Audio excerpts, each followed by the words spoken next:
Each of you are very, very beautiful. I just have to share that. Anytime I'm here, my heart, my spirit is always lifted. Today, when I was thinking about my talk, the last time I wrote it out, and I said to Spirit, I said, what are we going to do today? And Spirit said, I'm going to give you a few ideas, but I'm going to lead you. And I thought that works for me. I want to talk about just for a moment Dr. Fritz Perls. He was a German-born psychiatrist, psychoanalyst, and psychotherapist. And Dr. Perls is very well known for a number of sayings. And this is something that has always meant a great deal to me. I want to read it to you. He wrote, I do my thing, and you do your thing. I'm not in this world to live up to your expectations.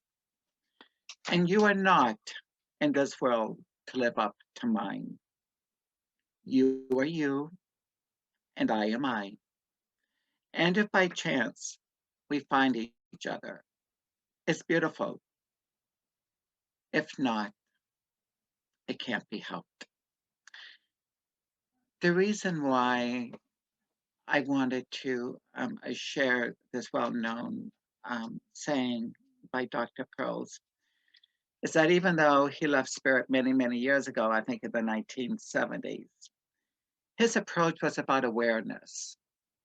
It was about the here and now, living in the moment, not yesterday and not tomorrow, but today in the present. Because in reality, that's all we really have. You know, it's like when I think about living in the moment, I think about letting go. Letting go of thoughts, feelings, our past, the mistakes that we have made, the regrets that we have made, and even perhaps some of the traumas that some of us may have experienced. It's about letting go, it's releasing, it's forgiving, and it's embracing love. Because ultimately, that's all we have is love and one another. We spiritualists, as we all know, are very diverse in so many different ways. Now, for example, I may say something that may trigger some of you, but let it go. When I said all of us are diverse, you know, for example, some of us may believe in reincarnation, while others of us may not. And regardless of our personal beliefs, we have free will to make our own choices. Our spirit loved ones and spirit team, they're always with us. They do not control us, nor do they dictate us. Can they give us advice? Absolutely. But our spirit loved ones are there. However, they do not want to tell us necessarily what to do. We have free will. I want you to think about that for a moment. We have free will. When I had mentioned a few moments about letting go, I truly meant letting go. When we begin to blame others and things for the choices that we have made in our lives or the circumstances that we've made, that we have found ourselves, that does not mean that we can't move beyond the circumstances. It means we can empower ourselves. For many of you, you heard my last talk, so some of you already know about my background, about being misdiagnosed as mentally retarded many, many, many years ago. I could have held on to that, and I could have stayed in that position. I could have, you know, not believed my parents and other ones saying to me, you are good enough, and you can do whatever you want. And here I am, many years later, studying for a second doctorate degree in clinical psychoanalysis. My first is in counseling psychology. But the reality is, I could have stayed that little boy who believed that he could not accomplish anything in his life. I want to challenge each of you. You can do whatever you choose to do if you have the willpower, if you have the motivation, and if you have that belief in yourself. More importantly, that also means accepting love and support for people who are in your lives. I would like to try an experiment with you. Let's call it an experience. I invite each of you right now, if you feel comfortable, and I hope you do, close your eyes for a moment. Close your eyes, listen to my voice, take a deep breath in, breathing in, slowly breathing out.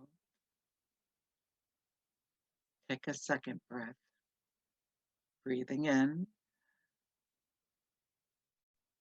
breathing out.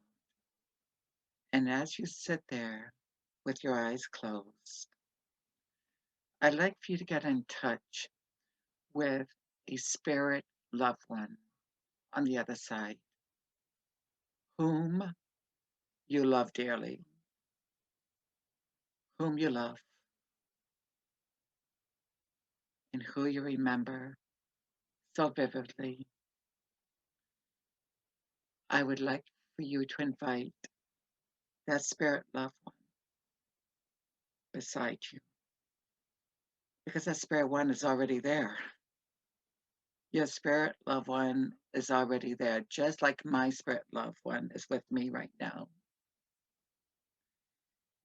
And as you get in touch with the vibration of your spirit loved one, I want you to get in touch with the fact that your spirit loved one is placing her or hers hand on your shoulder. And there's white light surrounding you and your spirit loved one. And it's pure love, it's consolation, and it's love because you're not alone. Your spirit loved one is there. Take a moment and allow your spirit loved one to say something to you. Remain open if it's thoughts or feelings, because this is how your spirit loved one is communicating with you right now. Take a few moments.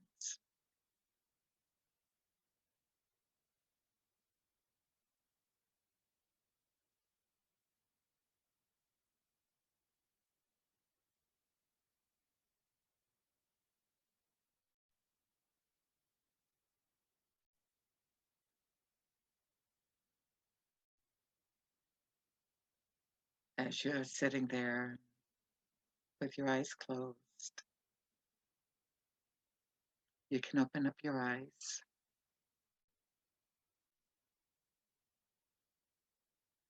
I want you to get in touch. What was that like? Were there tears? Was there joy? Was there happiness? Or were there feelings of like, I wish you were here? The beautiful thing about being in spirit, spirit is always with us. Some of us are graced by the fact that we can actually see them. And even if we can't see them, it does not mean our spirit loved one isn't there. Our spirit loved one, they're always, always, with us. So I invite each of you on a daily basis, if you meditate, ask them to draw closer to you. Ask them for love and any thoughts that they may have. For example, if you're struggling, they know you're struggling. Ask them to give you peace. With that, I leave each of you with love and blessings and light.